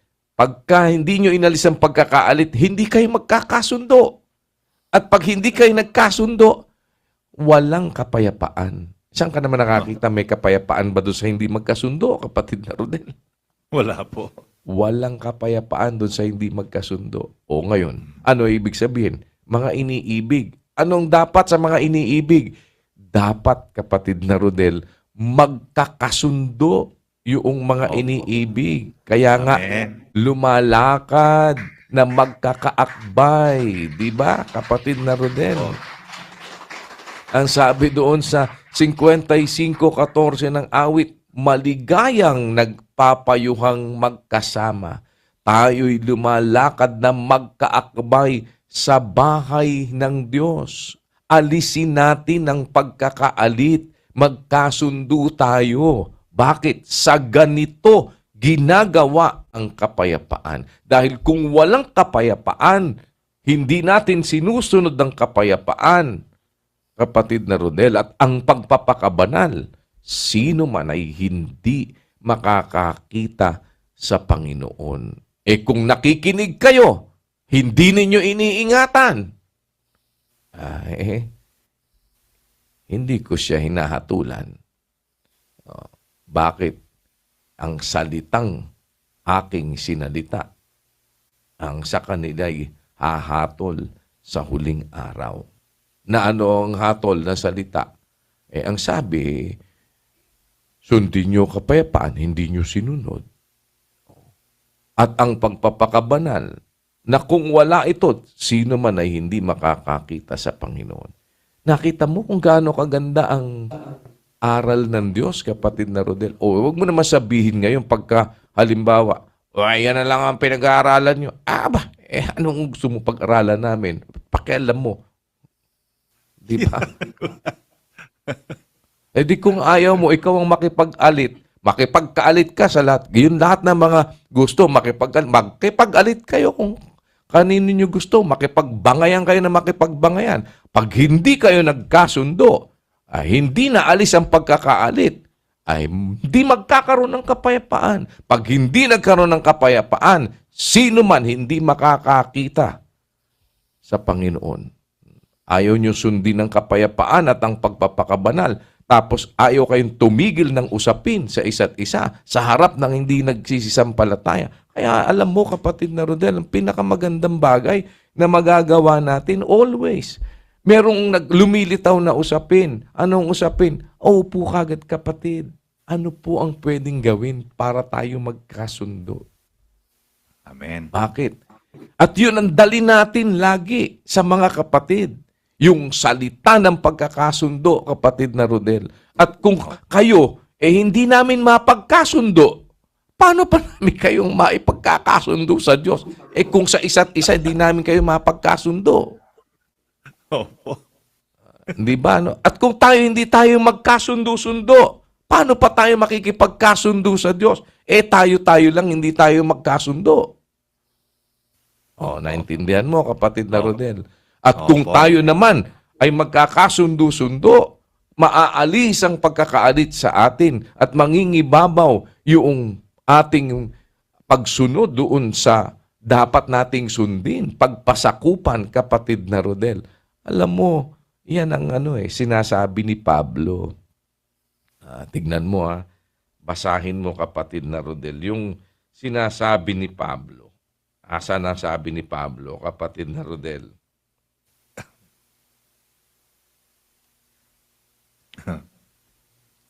Basahin mo yung sabi ni Pablo sa unang Korinto 16, kapatid na Rodel. Puntahan mo nga yung 15, kapatid na Rodel. Opo. Ipinamamanhik ko nga sa inyo, mga kapatid, nalalaman ninyo na ang sangbahayan ni Estefanas ay siyang pangunahing bunga ng Akaya at nangagsitalaga sa paglilingkod sa mga banal, na kayo'y pasakop naman sa mga gayon at sa bawat tumutulong sa gawa at nagpapagal. Kapatid na Rodel, yung mga nagsisi talaga sa paglilingkod sa mga banal, sabi, pasakop naman kayo sa mga gayon. Kita mo kung anong esensya, mahalaga yung pagpapasakop, doon sa mga nagsisi talaga sa paglilingkod. Kagaya ng sinasabi ni Pablo, napapasakop tayo doon sa matataas na kapangyarihan, At ang pagpapasakop, pagtalima, kapatid na Rodel. Opo. Alam mo kung anong isang kinahuhulugan noong pagka tayo ay magpapasakop doon sa mga kapangyarihan, dapat talimahin doon sa mga pinagkatiwalaan ng salita ng pagkakasundo. Tingnan mo, yan. Angat ka ng 14. Gawin ninyo sa pag-ibig ang lahat ninyong ginagawa. Kapatid na Rodel, hindi mo magagawa sa pag-ibig ang lahat mong ginagawa. Hindi ka marunong magpasakop. Opo, tama po. Paano mo magagawa sa pag-ibig lahat ng ginagawa mo? Hindi ka pala nagpapasakop. O para magawa natin sa pag-ibig ang lahat ng ating ginagawa, magpasakop tayo, kapatid na Rodel. magsitalima tayo. At ang lundo ng pagpapasakop, hindi naman masama kapatid na Rodel. Bakit? Kasi ang isang esensya ng sinasabi ni Pablo, ba't niya sinasabi magpasakop kayo? Ibig sabihin, sumunod kayo, tumalima kayo. Ang esensya doon, ng isang sinasabi niya, magkaroon kayo ng kapayapaan. O paano bang ginagawa ang kapayapaan? Alisin ang pagkakaalit, magkasundo. Sa ganito, ginagawa ang kapayapaan. O kaya, pagka tayo nagkaroon ng kapayapaan, kapatid na Rodel, ano ang dala sa atin nun? Pag sinusunod natin ang kapayapaan at ang pagpapakabanal, makikita natin ang Panginoon. Pero kung hindi natin sinusunod yung kapayapaan, lalo na mga iniibig tayo. Pare-pareho tayong iniibig. Pagkatapos di tayo nagkakasundo-sundo. Nag-uusapin tayo sa isa't isa. High time, kapatid na Rodel, kasi mabigyan natin ng pansin itong lahat na ito. Kasi alam po ninyo, nakikita ko, kapatid na Rodel, kung paanong lumalawak at umiigting ang paggawa ng kapatiran.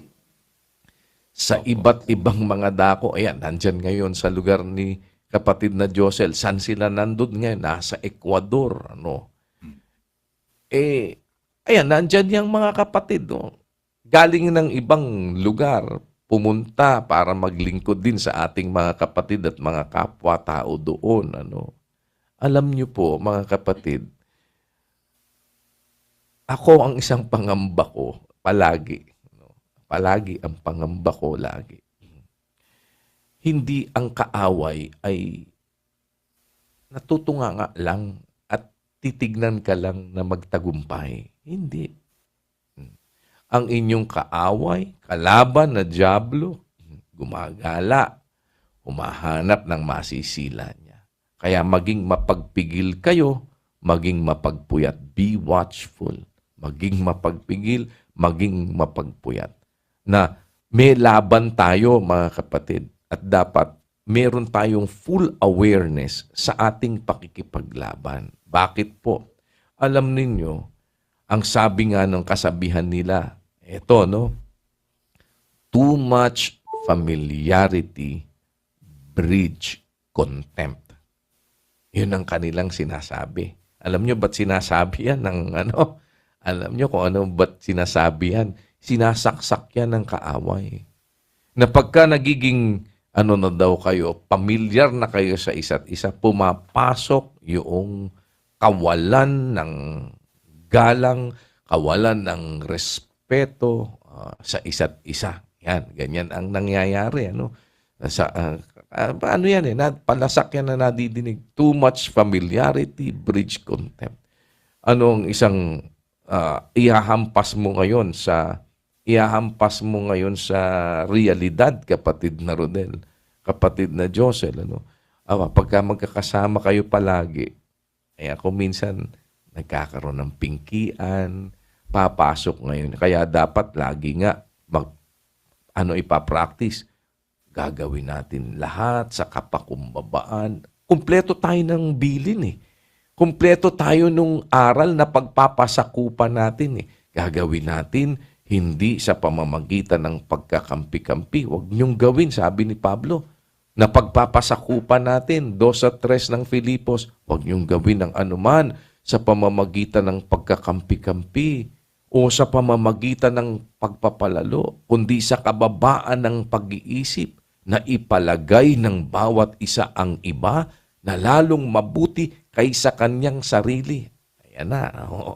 Pagka ngayon, magkakasama tayo. Lalo na, ayan, alam nyo, natutuwa ako pag nakikita ko yung mga kapatid ng mga doktor na nakikita mo yung humility sa kanila, Yung mga nasa medical practice, makikita mo yung humility sa kanilang paggawa. Tama yun.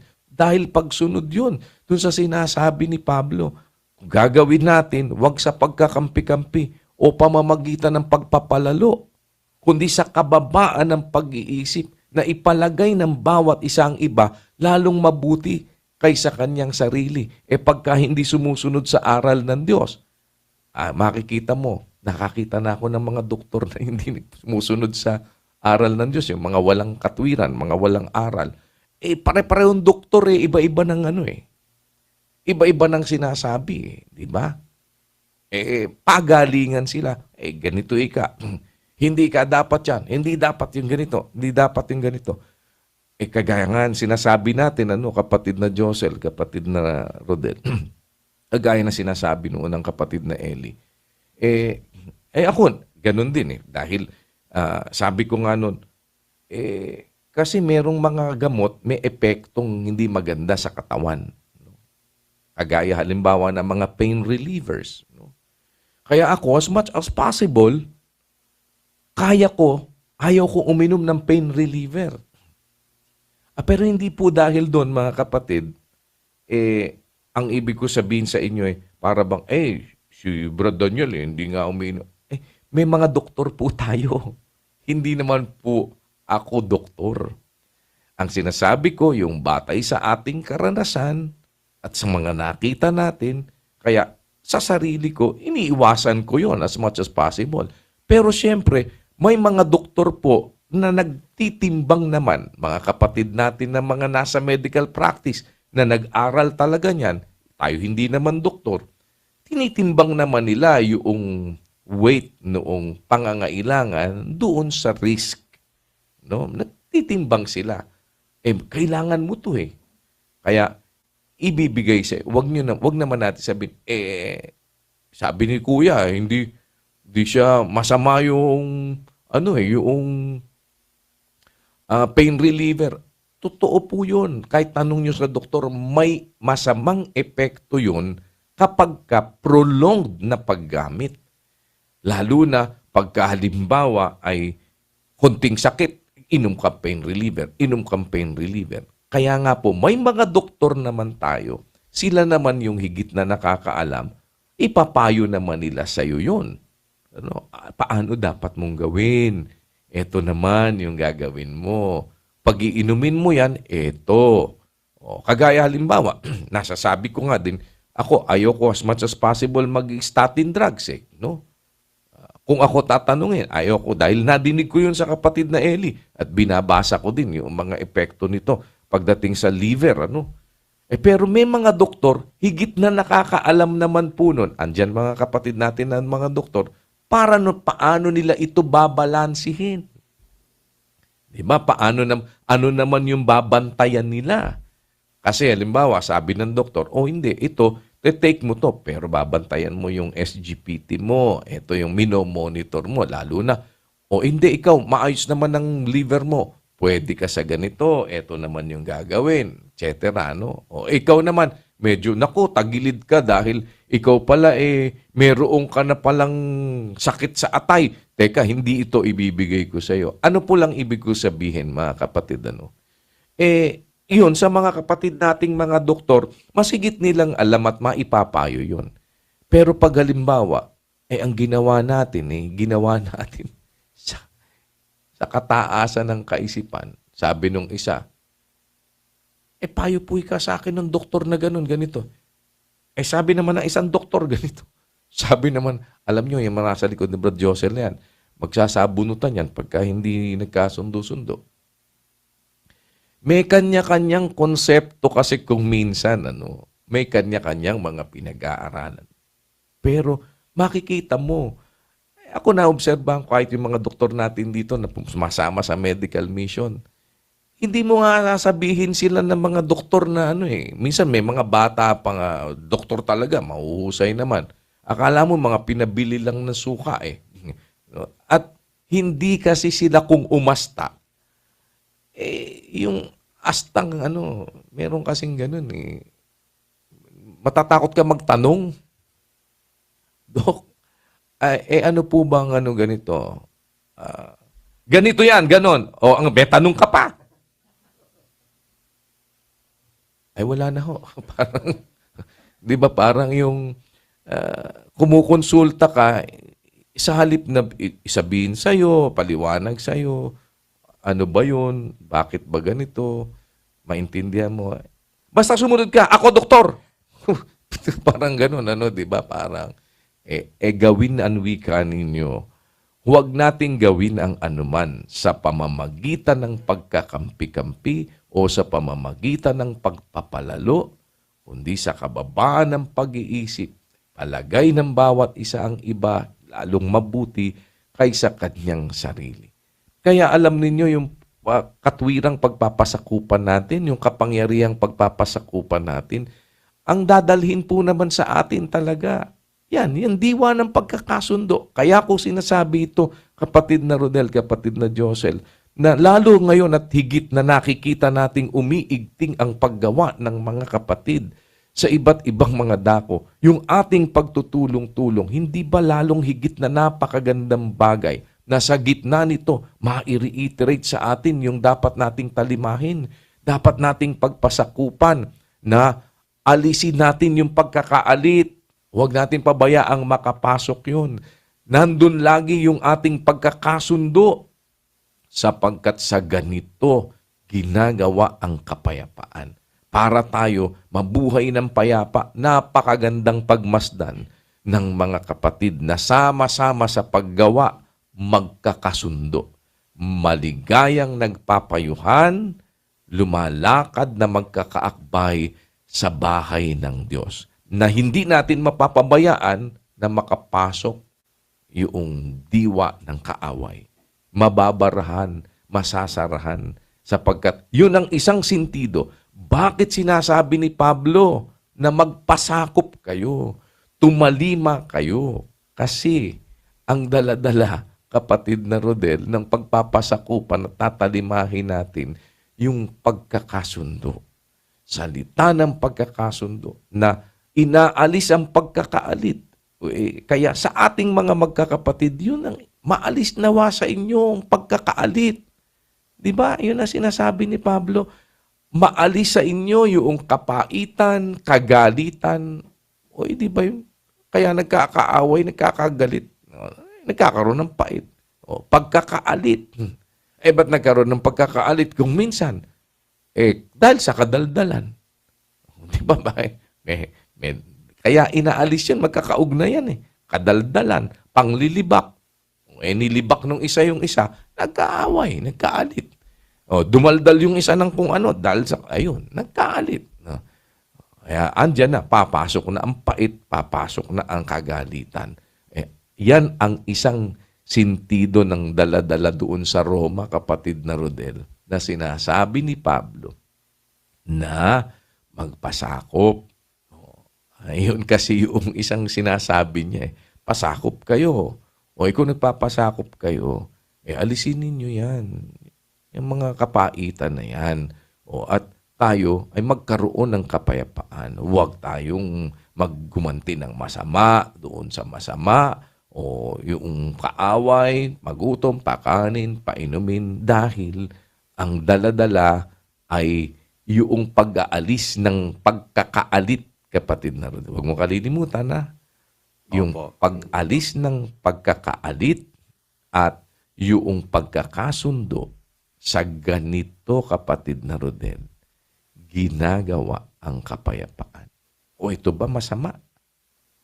Masama ba yan ngayon, Brad Rodel? Kung ang isulong natin sa kapatiran at pagpasakupan natin ang mga aral na yan na tayo ay maalis sa atin yung pagkakaalit na magkaroon tayo ng kapayapaan. Dahil kung wala ito, sino man hindi makakakita sa Panginoon. Kita mo, nakapaloob ba yan doon sa Roma na binag-aaralan natin, Brad Rodel, o wala?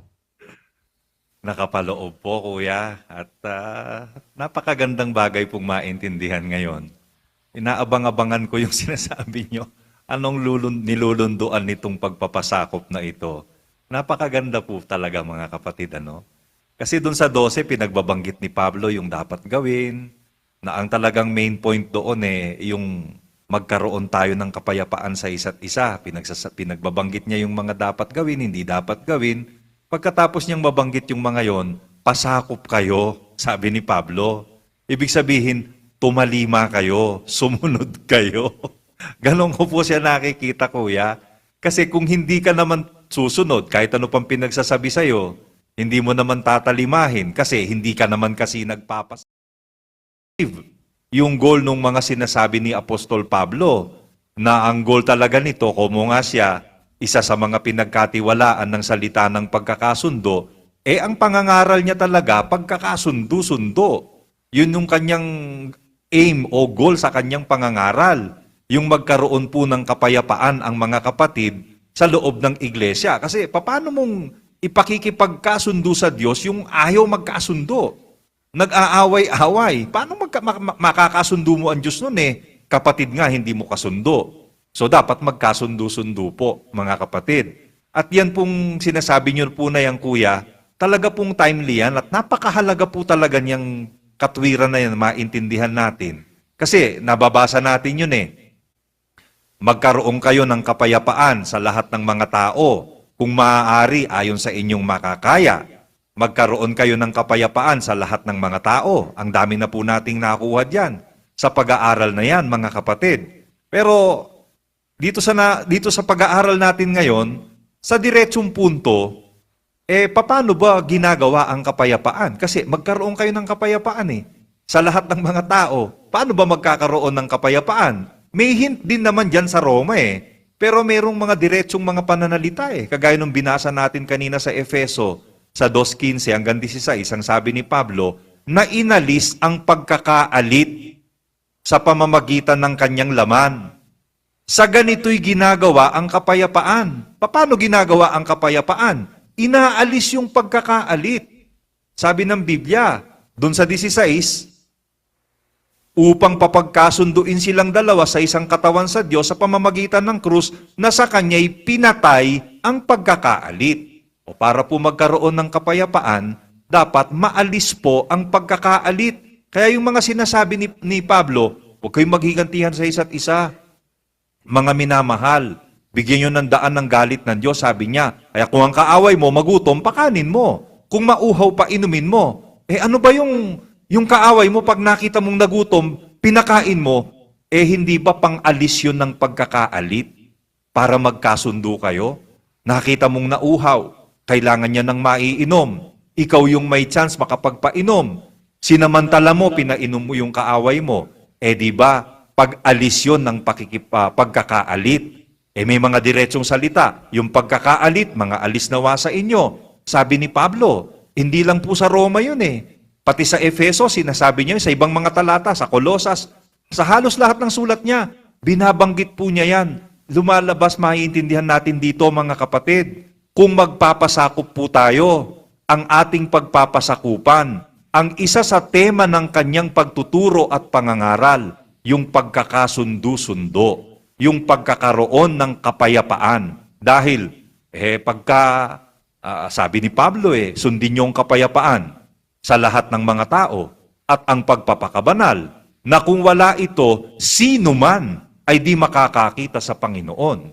Napakahalaga po nung kapayapaan Napakahalaga po nung pagkakasundo-sundo, mga kapatid. Hindi mo makikita ang Panginoon pag wala yung kapayapaan at yung pagpapakabanal. Kaya mahalagang pag-aaral po itong ating natututunan, mga kapatid. Kasi sabi nyo nga po, ang demonyong kalaban natin, hindi naman po tayo papabayaang dire-diretso lang tayong gumawa ng gumawa at hindi siya mang-iistorbo po Yan ang isang pwedeng ipasok ng demonyo pagka gumagawa na tayo.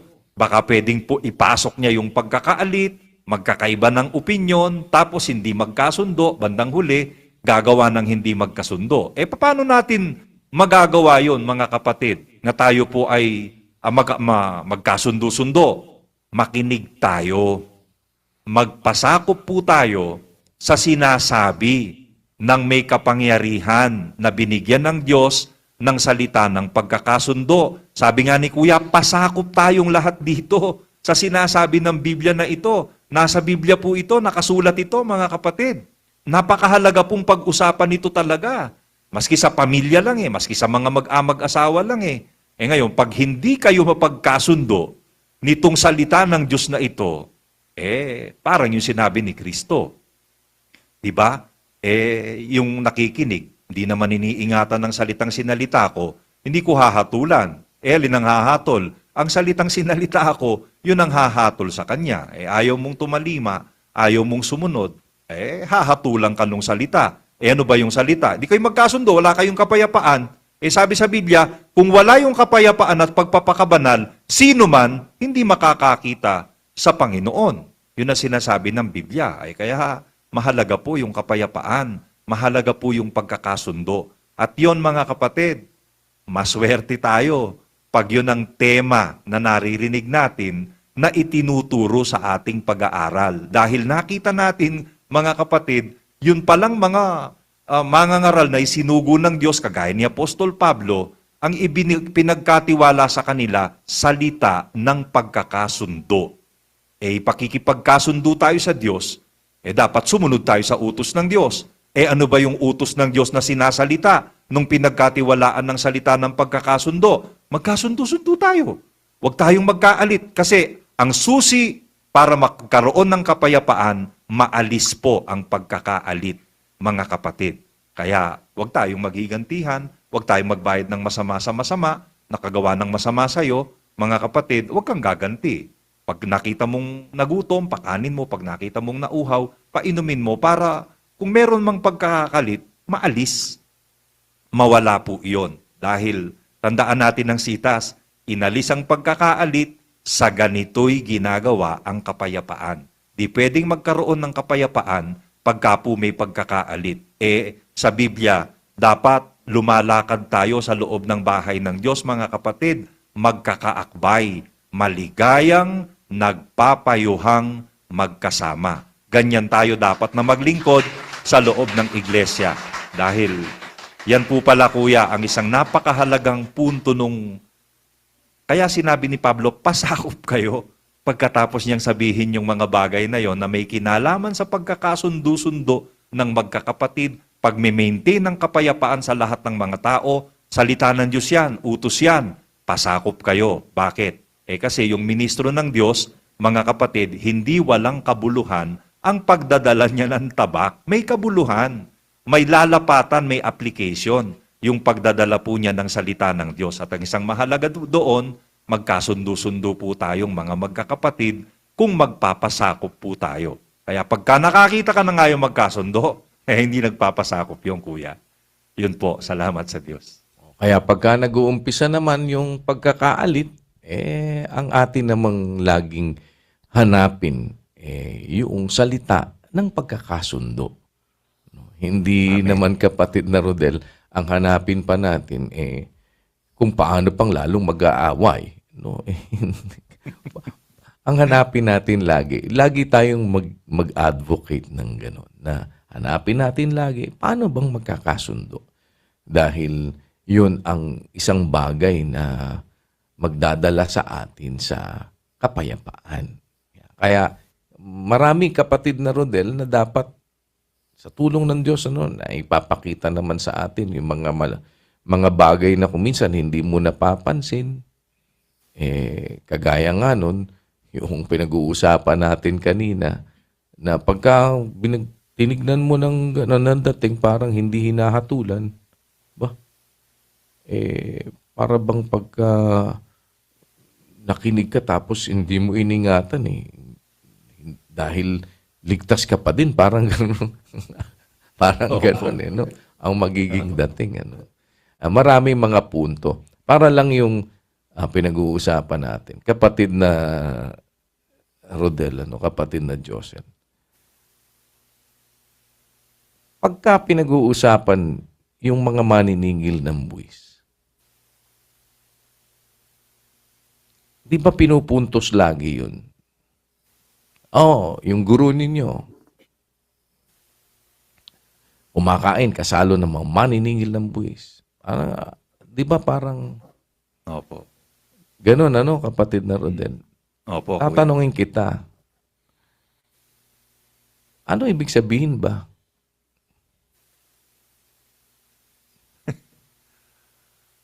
Ganon nga po, kuya, yung mga sa nababasa ko rin.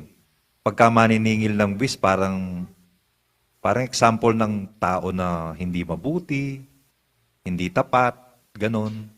Tapos pinaghahalimbawaan ng tao na hindi maganda ang ginagawa, kapareho ka ng maniningil ng buwis, parang gano'n, kuya. Yun po ang ano Yan. eh.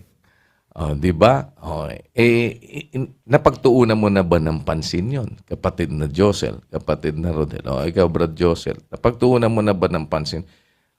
Ba't ba sinasabi na, yung guro ninyo, kaibigan niya ng mga maniningil ng buwis, tapos kumakain, kasalo ng mga, ba't ganyan? Ba't ganyan yung ano nyo, guro ninyo? Kumakain na, kasalo ng mga maniningil ng buwis. Na pagtuunan mo na ba ng pansin yon? Kuya, hindi ko po napagtuunan ng pansin kung ano man po yung nakapaloob pang malalim eh. Kasi po, ang tanggap ko nga lang din po doon, gaya ng binanggit ni Brad Rodel, yung guro nyo, para bang, you're in bad company. Masasamang tao yung mga yan, mga liku yan, mga mandaraya yan, mga kotong yan. Parang mga ganun po ba, mga maniningil ng buwis. Pero may wisdom po sigurado nga po dyan, kuya, na ngayon ko po parang ano nga ba itong sinasabi ni kuya ngayon to, na ito. Kasi hindi ko nga po napagtutuunan ng pansin yung ganun, kuya.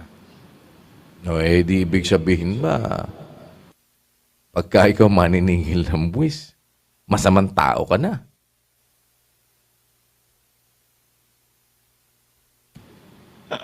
Ganon po ang impresyon, kuya. Pero, Ano, kapatid na Rodel? opo, kuya.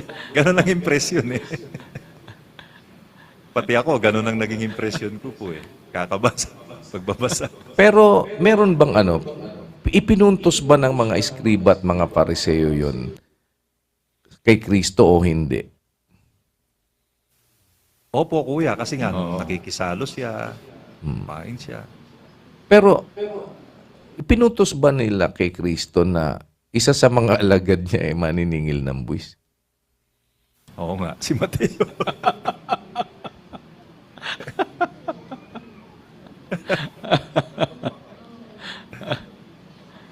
So, lalabas pa lang ngayon, pagbabatayan mo, ganon, para lang yung lahat na ba ng pulis masama?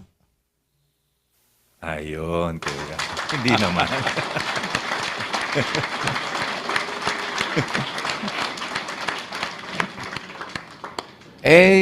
Trabaho niya yung maningil ng buwis kapatid na Opo.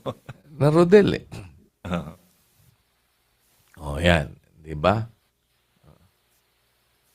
At nung may magpabautismo na maniningil ng buwis, sinabi ba doon sa maniningil ng buwis, buhat ngayon, huwag ka nang maniningil ng buwis. ay, hindi naman po. Ayan, kapatid. O, di meron bang mga bagay na kung minsan, parang in passing, pero, di ba, naintindihan niyo pa ang Opo. ibig sabihin, Brad Rodel, Brad Josel? Opo, kuya. kuya. Opo. Sa akin Hindi nga po, klaro ganun ano yun eh. Parang naging in passing din po yung nga sa akin, kuya, Brother Rodel. Kasi parang ganun lang, as plain as, yung mga kasalo mo, mga korap yan, maniningil ng buwis yan eh. Parang ganun po pinupuntos lang. Ganun lang kababaw, kuya. Yun. Pero, huwag mo kakalimutan, para lang sinabi mo nga, lahat ng pulis, ganun na lang. Huwag mo kakalimutan, kapatid na Josel, marami tayong mga kapatid na pulis. Diba? Na natuto ng pagsunod sa aral ng Diyos. Amen. Diba? Yan. Kaya ko lang nababanggit, Brad Rodel, Brad Josel, para lang ma-realize natin na maraming mga aral sa Biblia na talagang dapat makita natin yung katwiran na nakapaloob para mapakinabangan natin. Kagaya ng pinag-aaralan natin ngayon tungkol sa pagpapasakop, makita natin yung esensya na hindi masamang magpasakop tayo dun sa mga kapangyarihang dapat nating pagpasakupan na magdadala sa atin sa pagsunod doon sa dapat nating sundin. Kagaya nga ng sinasabi ni Pablo na pagtaliman natin paano natin ma-achieve yung kapayapaan na magdadala naman sa atin ng kaligtasan. Essentials yan kapatid na Rodel. Ito'y mga bahagi na dapat na magawa nating sama-sama. At wala tayong masamang layunin dito sa pag-aaral na ito kung hindi mas maipakita natin, kapatid na Rodel, ang dapat na mapagtulong-tulungan nating mga magkakapatid na masunod. At sa paglawak ng ating mga paggawa, pag-igting ng sama-sama nating pagtutulong-tulong sa paggawa, ay makapanatili tayo doon sa kalagayan na nasa kapayapaan tayo. Na maalis ang pagkakaalit at ito'y ating sama-samang magawa ayon doon sa kung paanong ibig ng Diyos na makita sa bawat isa sa atin. Kaawaan nawa tayo ng Panginoon, mga kapatid, at mananatili pa rin sa Diyos ang lahat ng karangalan at kapurihan magpakailanman. Magandang araw po sa inyong lahat.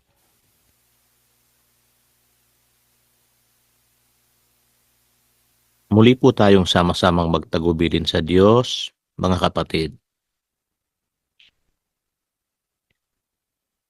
Ama naming makapangyarihan sa lahat, sa pangalan po ng aming Panginoong Hesukristo, alay po ng aming mga puso, Ama, ang taos na pananambahan at pagpapasalamat po sa iyo.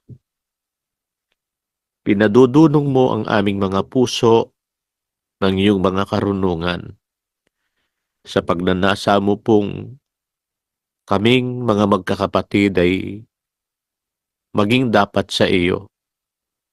Salamat po sa bawat katuruan na kami pong mga magkakapatid ay lagi nang mabuhay sa kapayapaan, sa pagkakasundo-sundo, pag-aalalayan sa isa't isa, magkakaakbay na lumalakad sa loob ng iyong banal na kapisanan. Sa dakong huli, kami po ay maging dapat, Ama, sa ipinangangako mo pong buhay na walang hanggan.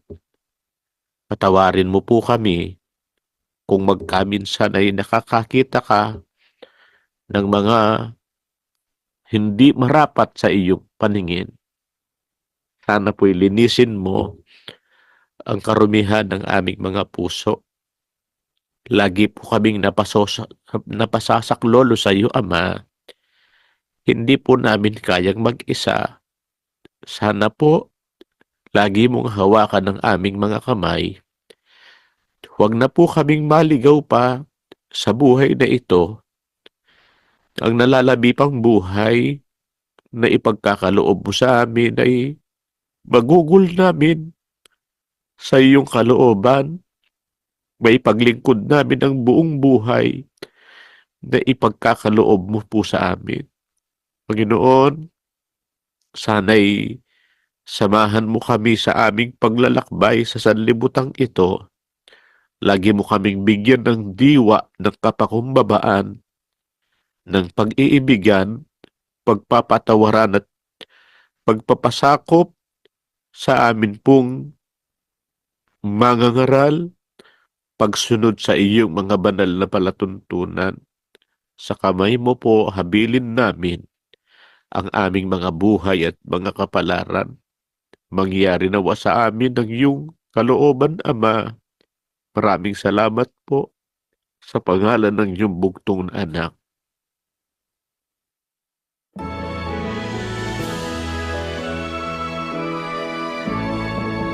Sa Diyos naman karangilan at sana ay ang karangalan at sa Espiritong Banal luwalhati kailan paman.